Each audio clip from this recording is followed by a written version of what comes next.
Yeah, yeah. And in our movie, these cats are, I mean, it's not the Phelpses. We kind of use them as a default point, but our cats are just flat out villainous. They're horrible. We were in the screening in Radio City Music Hall, first screening, and at the end of it, you know, there's a big, at one point the movie turns and it becomes a kind of shootout between, which you're going to see a piece of, the family and the ATF gets involved, and it's a real church versus state third act, which isn't, I swear, it's not political at all. And, so that happens, and you know, at a certain point in the flick, bodies start dropping. And when the bad guys start dropping, you're in a room full of 1,200, 1,500 people, or in Radio City, I think it was 3,600. People start going apeshit, applauding and clapping, and it becomes very interactive. It's really fun to be at. So at the end of it, somebody at the Q&A was just like, doesn't that fucking disturb you? Like, all these cats are just sitting there laughing and clapping at the deaths of these human beings and whatnot. I'm like, no. Like, there's somebody who tried to politicize, and I'm like, no, this dude was trying to make it like, doesn't this crowd want to see the Phelps family dead? I was like, no, man. Like, they just watched this family torture and kill people. They're villains. Like, were you... I think they had the same reaction that they have when, like, Darth Vader picks up the Emperor and throws him off the fucking turret, you know, in Return of the Jedi. They're just like, yeah, bad guy dies, and that's it. And we see that a lot on the road, and it's so awesome. It is kind of fun. Like, when they start cheering for the death of these people, it makes you really happy. But not for any, like, weird agenda. It's just like, yeah, man, I watch bad guys getting punished. And I never make movies like that. Like, people applaud at a dick joke, you know, generally speaking, not because, like, good has triumphed over evil. So I don't know, it's a new realm for me. It makes me kind of happy. Let's show a clip. Yeah, let's take a look at it. This clip, to set it up, takes place in, like, deep in the third act of the movie. It's real. Unfortunately, we spoiled the movie a bit, and this spoils it even more. It's when the government has kind of surrounded the Cooper compound and shit's gone a bit off the chain and the situation's escalated into this massive firefight. And this is a sequence we like to call the top of the crown. And this features Michael Parks and a few other people.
Set the bar so low in my career that people go, well done, you finally realized how to make a movie or something. I get more credit for that clip than I deserve. I think it's based on my previous body of work. But I love that. I love watching it because it doesn't look like anything I've ever done before. And also there's a just fucking wonderful, glorious moment where my wife is in the clip, she's firing this automatic rifle over a giant cross, and I'm like, that's so sexy. It's kind of fun to me. And then she gets killed in it. It always makes me laugh.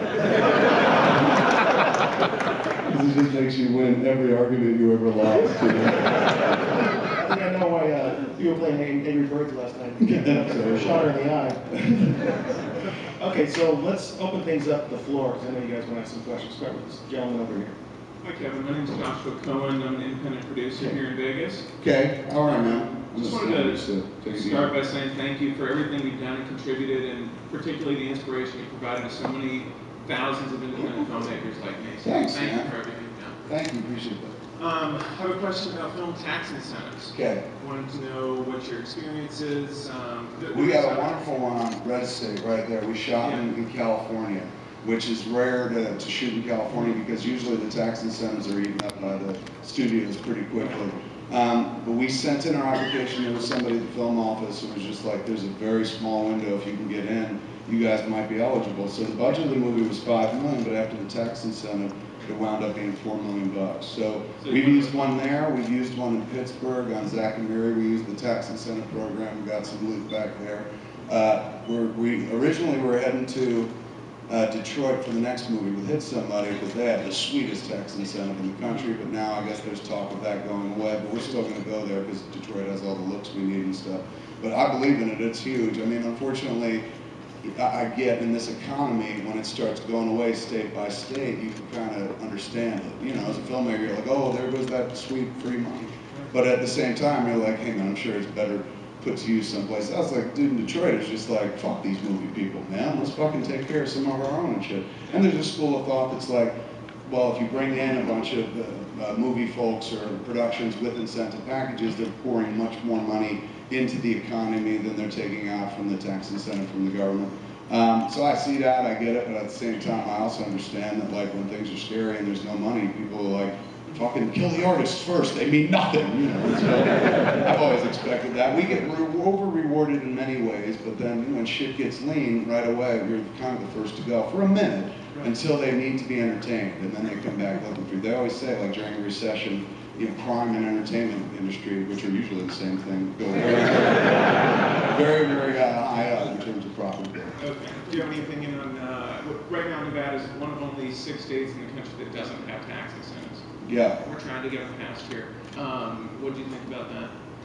I mean, I would imagine it'd be great. I don't know how the state's doing financially or fiscally and whatnot, so I don't know if there's somebody out there like, hey, we need some fucking money for something else, but it's a great program. I mean, of course, when you offer, like, it's just so weird. You offer anybody any money back, man, most people start sniffing around going, we'll move there. Like how quickly Detroit became Little Hollywood, like almost overnight. It was crazy. Productions just go in sniffing out that money. And you feel weird because you want to see that money go to somebody who could really fucking use it at the same time, but the bigger productions are the ones that really want it. Would I like to see one here? I guess it matters to me not one iota. I'm making one more movie, it won't be here. So I hope you guys get it, but I have no opinion whatsoever. Thanks. How are you, sir? Okay, I'm Ron Gold from Film Festival today. Right on, how are you, man? I'm okay. Look, I was at Sundance, I saw the film and I think it kicks I saw you. You saw it in the morning, not the evening screening Monday morning. Yeah. You were like sitting in the first, second, or third row. Yeah, I thought the film kicked ass. That don't creep you out that I remember that? No acknowledgement, comment whatsoever, like you're kidding. Or at least, why do you know that? I've been around Sundance for about 25 years, so you probably run into me. Fair enough, you're Mr. Famous. How are you? Look, you talked about ending your career with this last film, and I'd like to say on behalf of your fans, including myself, that we'd like to see you, continue on. I want one more. Why one more? I'll tell you why, because I'd like to say on behalf of Kevin Smith, if I keep it going, it's just going to be more cop-outs. You know what I'm saying? Like, I can't play at the level that I've become accustomed to playing. My mic's going in there. Guess what? I can't play at the level I was accustomed to playing when I came into this. I don't have the same brio for it. It's not even the same brio. I still got passion for it. I just don't have the same ability to pull off what I can pull off. And after years of kind of pulling off movies that weren't what I came into this business to do, movies that I feel was just like more complacent than anything else, at a certain point this became my job, not my passion. And I did that for a while as a job. And I don't like it. I don't like doing film as a job. It makes no sense. I'm not good at the job, so I shouldn't do it as a job. If I'm passionate about the job, that'll allow you to do it. You don't have to be good at anything in this life if you've got passion for it. My career has proven that. So at the end of the day, if I feel like I don't have the passion for it that I used to, I'm just going to start putting out inferior work. And a lot of people will say, you've been doing that since Mallrats. And I'd be like, thanks, Mom. And then but you know, inside you know, as an artist, you know when it's time to go. You know when you can't express the way you wanted to express before. And thankfully, because of film, I was kind of a victim of my own success in many ways. Thankfully, because of film, it opened up a lot of doors for me where I could try other things, and I found much better fits. You know what I'm saying? Like, film allows you to cheat on it sometimes, where it's like, go out, try other art forms. And I did, and I met others that blended far better with me. I'm a talky guy, and film is a very visual medium, and for years, every criticism of my stuff I've ever read has been like, oh, he's always telling, not showing. And there's a reason for that. I'm just geared up to tell rather than show. So I'm kind of embracing that more than anything else. I'm stepping backwards a little bit, as much as most people think a talking medium over a visual medium is like, what's radio? Why would you do that? We have movies and shit like that. But I don't know, it's more interesting to me. Right now, in this frame of mind where I am as an artist, and that's something that I've never really been comfortable saying, but I can say it now. In this frame of mind as an artist, I would much rather create theater of the mind than try to put together all this imagery and stuff. Making movies I love it to death, but it's a ridiculously expensive art form. And I've said it before, if I wanted to paint you a painting, if I was an artist, I'd have a blank canvas, I'd throw some paint on it and be like, there's my self-expression. And if I wanted to write a song, I'd hum a ditty in my head, maybe write down a few lines, pluck something on a guitar. I don't even have to go that far. Find somebody with a guitar, pluck on it, and boom, I got that. Film is like that one dopey art form that's just like, I have a really cool idea. I need $20 million and 200 people to accomplish it. It's cost prohibitive, it's labor intensive, and you put so much of it into yourself into it and everyone else into it as well. You convince all these people, this is a good idea. I mean, granted, a lot of them are getting paid, so like, I don't give a shit about your idea, I'm just here for the money, but most people that I work with have always been like, we believe in you and we believe in the idea, and you put so much time and effort into it, and everything is predicated on 3 days. The opening weekend of the movie, like, supposedly tells your whole story, and that's something that I've never been comfortable with. Like, why would you do that? I'm more comfortable with the notion of like, this is gonna live forever in this medium, home video or something like that. The rushing for, or pushing everything onto a 3-day weekend to gauge whether or not you failed or succeeded in communicating, not making money, in communicating with your art, is just so ridiculous to me. Yeah, but you know, we're inundated here with 3D. I mean, that's the mantra of NAB. Yeah. And I just would like to see what you would do with 3D. I do 3D. That Red State USA tour is true, authentic 3D. Because unlike this place where you sit down, put on glasses, and shit goes in front of your eyes, you take it off, it ain't real. I'm there in the 3rd fucking dimension.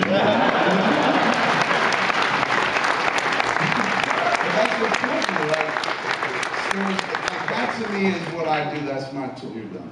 That to me is my tool. I think everybody in this economy where it's tougher and tougher to get people to kind of leave the house and go out to pay to see your movie, you got to bring what you can to the game. Michael Bay brings giant robots turned into trucks and shit. Like, that's his game. People go, I want to see that. I can't do that. I have no interest in that. Every time I want to make a Transformer movie, I'm like, make the bus fuck now. You know, nobody wants to do that.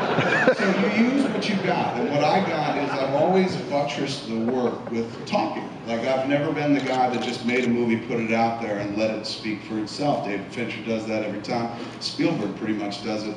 Clint Eastwood doesn't go out and promote his own stuff. I don't know any other director who's out there in the world talking as much as I am. Like, most directors make something, put it out there, and that's it. Let the work speak for itself. They're off making a new one. I put a movie out there, as soon as it's done, I come out, I'm like, hold on, let me tell you what happened, let me explain it. I got in a fight with Bruce Willis, and they threw me off an airplane. So, I've always buttressed the work. I've always been the guy that immediately follows it, and that's what the audience is predicated on. They're not necessarily there just to see my cinematic whimsy. They're there to see what I have to say about it afterwards. And I finally kind of embraced that with Red State, where I'm like, that is the movie. It's not just watching the flick. It's then I come out afterwards and we have that discussion. And that's what I can bring to it. That's how I can get asses into the seats, out of their houses and into the seats. I don't have the confidence in Red State, put the movie out there and hope that people would come to it, particularly if I wasn't going to spend all this marketing money on it that I don't want to spend. So I said, what's the way that I can do it? I said, I'll be there. That's real 3D. And it's so funny because, like, when you make money, like we made that screening of Radio City Music Hall.